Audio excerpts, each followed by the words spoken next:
Ei, você aí, parado na frente da tela, já parou para pensar no quanto o Brasil é um país estranho em alguns aspectos? Imagine só. Você sai de casa para comprar um pão na padaria da esquina e o que vê? Uma farmácia brilhante, com luzes neon piscando, oferecendo de tudo, desde aspirina até cosméticos caros. Virando a rua, outra farmácia e mais uma. E outra ainda. Parece que elas brotam do chão como cogumelos depois da chuva, não é? Mas por quê? Porque o Brasil tem tantas farmácias assim. E o que há de bizarro por trás dessa overdose de estabelecimentos que vendem remédios como se fossem doces? Se você é como eu, que adora desvendar mistérios que deixam a gente arrepiado, fique ligado porque hoje no Rastros do Medo, vamos mergulhar fundo nesse enigma que está bem debaixo do nosso nariz. Prepare-se para fatos chocantes, estatísticas que vão te deixar de queixo caído e curiosidades que vão fazer você questionar tudo o que sabe sobre saúde e economia no nosso país. E não saia antes do final, porque tem uma revelação que pode mudar a forma como você olha para a farmácia da sua rua. Vamos começar do básico, mas com um toque de suspense para te prender aqui. Você sabe quantas farmácias existem no Brasil? Não são apenas muitas. De acordo com dados recentes da Associação Brasileira de Redes de Farmácias e Drogarias, o país ultrapassou a marca de 90 mil farmácias em 2023. Isso mesmo. 90 mil. Para você ter uma ideia, isso significa que há uma farmácia para cada 2.200 habitantes aproximadamente. Compare com os Estados Unidos, que tem cerca de 60 mil farmácias para uma população muito maior. Ou com a Europa, onde países como a França regulam rigidamente a abertura de novas unidades para evitar a concorrência predatória. Aqui no Brasil, é como se fosse uma festa aberta.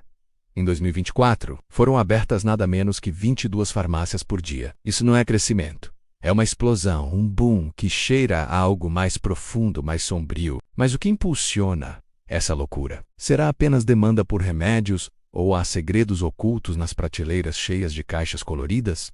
Pense nisso enquanto eu te levo de volta no tempo, para entender as raízes desse mistério bizarro. A história das farmácias no Brasil remonta ao período colonial, quando os primeiros boticários chegavam com os portugueses, misturando ervas indígenas com poções europeias, mas o verdadeiro turning point veio no século XX com a industrialização dos medicamentos. Nos anos 1950 e 1960, o Brasil começou a produzir remédios em massa, graças a empresas como a CIMED e a Axé. Foi aí que o consumo explodiu. Os brasileiros, influenciados por uma cultura de automedicação, sim, aquela velha história de toma um analgésico e passa, viraram campeões mundiais em ingestão de pílulas. Sabia que o Brasil é um dos países que mais consome antibióticos no mundo? De acordo com a Organização Mundial da Saúde, consumimos cerca de 22 doses diárias definidas por 1.000 habitantes, o que é alarmante porque leva a resistências bacterianas. Mas por quê? Parte disso vem da nossa herança cultural.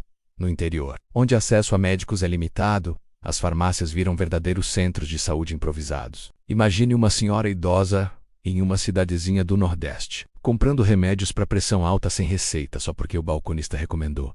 Bizarro, né? E isso acontece todos os dias. Agora, vamos aprofundar no lado econômico dessa overdose de farmácias, porque é aqui que as coisas ficam realmente intrigantes e, quem sabe, um pouco assustadoras. O setor farmacêutico no Brasil movimenta bilhões, mais de 140 bilhões de reais em vendas só em 2023. Segundo o IQVIA, uma consultoria global, isso é maior que o PIB de alguns países pequenos. Mas por que tantas unidades físicas em uma era digital onde tudo é entregue em casa? Meu amigo, é aí que entra o segredo das grandes redes. Empresas como Raia Drogasil e DPSP, dona da Pacheco e São Paulo, dominam o mercado com estratégias agressivas. Elas usam inteligência de dados para mapear bairros, analisando fluxos de pedestres, renda média e até padrões de doenças locais. Resultado? Farmácias lado a lado competindo por centímetros de território. Em São Paulo, por exemplo, há ruas como a Avenida Paulista onde você encontra 3 ou 4 farmácias em um quarteirão só. Por quê? Porque a concorrência baixa os preços, ou pelo menos é o que dizem. Mas e se eu te contar que isso cria uma ilusão de escolha, enquanto na verdade consolida o poder nas mãos de poucas corporações? Em 2023, as 5 maiores redes controlavam mais de 40% do mercado. É como um monopólio disfarçado de variedade. E isso deixa um rastro de medo. O que acontece com as farmácias independentes? Muitas fecham, engolidas pela máquina. Mas espere, porque o bizarro vai além da economia pura. Vamos falar de curiosidades que vão te fazer coçar a cabeça. Sabia que as farmácias no Brasil se transformaram em mini-mercados? Não é mais só remédios. Tem maquiagem, produtos de higiene, suplementos, até comida saudável. e testes rápidos de saúde. Por quê? Porque a lei permite, desde a Lei 13.021/2014, farmácias podem oferecer serviços como vacinação e exames simples, virando estabelecimentos de saúde. Isso soa conveniente, mas imagine o risco. Um balconista sem formação médica, aplicando uma injeção errada. Houve casos reais, como em 2022, quando uma rede foi multada por irregularidades em vacinas.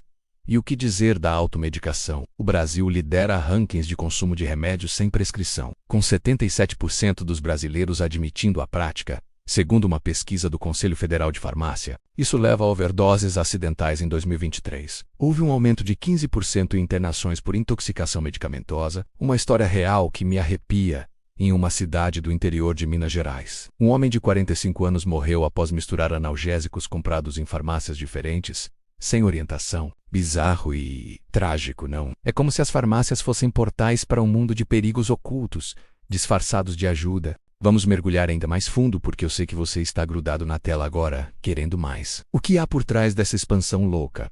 Um fator-chave é a regulamentação frouxa, diferente de países como a Alemanha, onde há limites geográficos para novas farmácias. No Brasil, basta um farmacêutico responsável e licenças básicas para abrir uma farmácia. Isso veio da Lei 5.991 de 1973, que liberalizou o setor. Por resultado, uma proliferação que cheira a oportunismo. Mas e se eu te disser que há rumores de lavagem de dinheiro envolvida? Embora não comprovado em larga escala, investigações da Polícia Federal em 2021 revelaram farmácias usadas como fachadas para narcotráfico em favelas do Rio, remédios falsificados misturados com drogas, um segredo sombrio que faz o estômago revirar. E, estatisticamente, o Brasil tem a maior densidade de farmácias per capita na América Latina, com 44 por 100 mil habitantes contra 25 no México. Por quê? Parte é cultural. Nós amamos remédios. Uma curiosidade fascinante.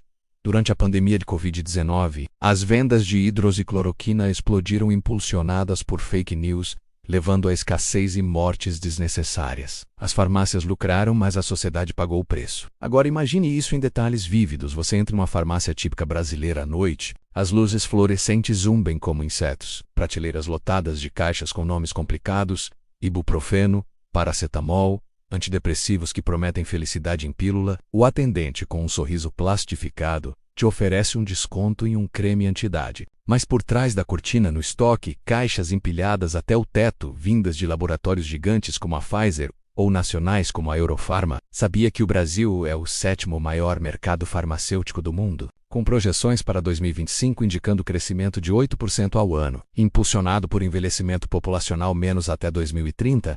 Teremos 30 milhões de idosos, todos precisando de remédios para pressão, diabetes. Mas o bizarro é o contraste. Enquanto farmácias pipocam, o SUS luta com falta de medicamentos básicos. Em 2024, houve desabastecimento de insulina em vários estados, forçando pacientes a comprarem em farmácias privadas a preços exorbitantes. É um sistema que beneficia os ricos, deixando os pobres em um rastro de medo e desigualdade. Vamos adicionar mais camadas a esse mistério, porque eu adoro te deixar intrigado. Curiosidades históricas. No século XIX, farmácias eram chamadas de boticas e vendiam de tudo, incluindo venenos para ratos e produtos milagrosos. Uma história famosa é a do boticário Pedro II, que misturava poções para a corte imperial. Hoje isso evoluiu para marketing agressivo, propagandas na TV mostrando famílias felizes tomando vitaminas, mas ignorando os riscos. Sabia que 20% dos remédios vendidos no Brasil são genéricos? Graças à lei de 1999 que barateou tudo, mas isso criou uma guerra de preços forçando farmácias a abrirem mais unidades para sobreviver. E o impacto ambiental? Milhões de embalagens plásticas descartadas anualmente poluindo rios e oceanos. Em uma praia do litoral paulista, voluntários encontraram centenas de blisteres de remédios boiando, um lembrete bizarro de nosso vício coletivo.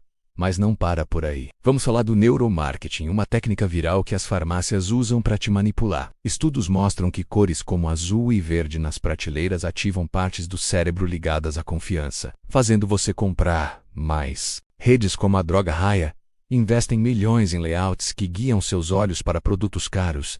É ciência ou feitiçaria? E o que dizer dos programas de fidelidade? Você ganha pontos por compras, mas acaba gastando mais em itens desnecessários. Uma pesquisa da Universidade de São Paulo revelou que 40% dos brasileiros compram remédios por impulso, impulsionados por descontos. Bizarro. É como um cassino, onde a casa sempre vence. Agora, aproximando do clímax, vamos revelar o segredo mais chocante.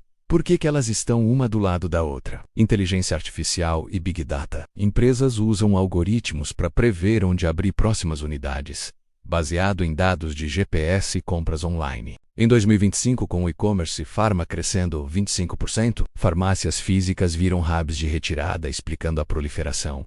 Mas há um lado obscuro. Precarização do trabalho. Farmacêuticos ganham salários baixos, trabalhando horas extras, com riscos de erros fatais. Um caso em 2023. Uma farmacêutica em Brasília foi processada após dispensar remédio errado, causando coma em uma criança. Assustador, né? E as projeções para o futuro? Em 2025, espera-se mais 8.000 farmácias impulsionadas por telemedicina e delivery, mas com regulamentações frouxas, o risco de abusos aumenta. Imagine farmácias virando clínicas completas, com consultas rápidas, menos conveniente ou perigoso. Ufa, chegamos ao final dessa jornada imersiva pelo mistério bizarro das farmácias no Brasil. Espero que você tenha ficado colado na tela, questionando cada farmácia que vê. Se curtiu esse mergulho nos rastros do medo econômico e cultural, dá um like agora para ajudar o algoritmo a espalhar esse segredo. Se inscreva no canal Rastros do Medo para mais conteúdos que desvendam os enigmas do cotidiano. Ativa o sininho para não perder nada. Mais um vídeo incrível aparecendo na tela agora mesmo. Clique e continue a aventura. Até a próxima e cuidado com o que você compra na próxima farmácia.